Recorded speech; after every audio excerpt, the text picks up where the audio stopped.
Hi everyone, welcome to another video. ഇന്നത്തെ വീഡിയോയിൽ കാണിക്കുന്നത് ഒരു ചമ്മന്തിയാണേ. ചോറിൻ്റെ കൂടെ മാത്രമല്ല, ചപ്പാത്തിയോ ഇഡ്ഡലിയോ ദോശയോ എല്ലാത്തിൻ്റെ കൂടെയും കഴിക്കാൻ പറ്റിയ അടിപൊളി ടേസ്റ്റിലുള്ള വളരെ പെട്ടെന്ന് തന്നെ ഉണ്ടാക്കിയെടുക്കാൻ പറ്റിയ ഒരു ചമ്മന്തിയാണ്.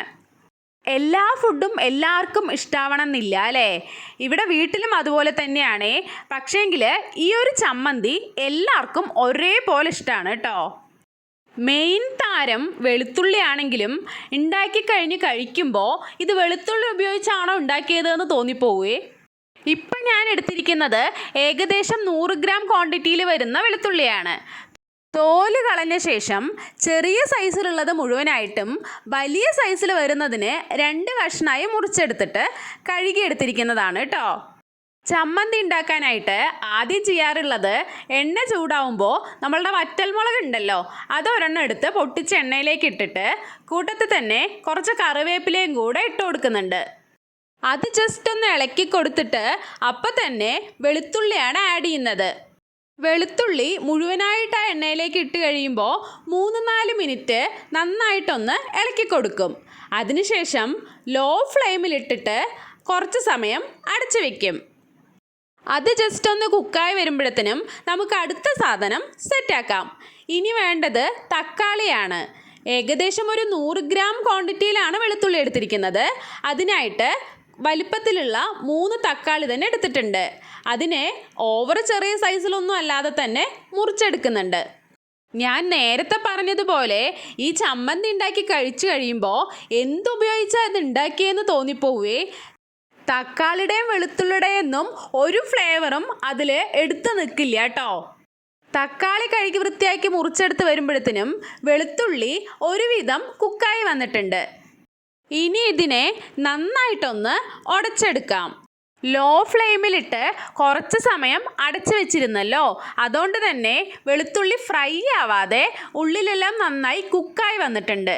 ഈ കരണ്ടി ഉപയോഗിച്ച് ജസ്റ്റ് ഇങ്ങനെ ഉടച്ചു കൊടുക്കുമ്പോൾ തന്നെ അത് നന്നായി ഉടഞ്ഞു വരാറുണ്ട് കേട്ടോ. ഉടച്ചെടുത്ത് കഴിയുമ്പോൾ ചെറുതായിട്ട് അടിപിടിക്കാൻ ചാൻസ് ഉണ്ട്, അതുകൊണ്ട് ഇളക്കി കൊടുത്തോണ്ടിരിക്കണം. വെളുത്തുള്ളി ഫുള്ളായി നന്നായി ഉടഞ്ഞു കഴിയുമ്പോൾ നേരത്തെ മുറിച്ച് വെച്ചിരിക്കുന്ന തക്കാളി കൂടെ അതിനകത്തേക്ക് ആഡ് ചെയ്യാം. തക്കാളിയും ഇതുപോലെ തന്നെ നന്നായി ഉടഞ്ഞു വരേണ്ടത് കൊണ്ടാണ് വലുതായിട്ട് തന്നെ മുറിച്ചെടുത്തിരിക്കുന്നത്. തക്കാളിയുടെ മുകളിലേക്ക് ആവശ്യത്തിനുള്ള ഉപ്പ് കൂടെ ആഡ് ചെയ്യുന്നുണ്ട്. നമ്മൾ ഇതിനകത്ത് ഇപ്പോൾ ഉപ്പ് മാത്രമാണ് ആഡ് ചെയ്തിട്ടുള്ളൂ, വേറെ മുളക് പൊടിയോ മഞ്ഞൾപ്പൊടിയോ ഒന്നും ആഡ് ചെയ്തിട്ടില്ല. അതും ഒന്ന് ഇളക്കി കൊടുത്ത ശേഷം കുറച്ച് സമയം ലോ ഫ്ലെയിമിലിട്ടിട്ട് തന്നെ വേവിച്ചെടുക്കാം. 4-5 മിനിറ്റ് തന്നെ തക്കാളിയും നന്നായി ഉടഞ്ഞ പരുവത്തിൽ വന്നിട്ടുണ്ട്.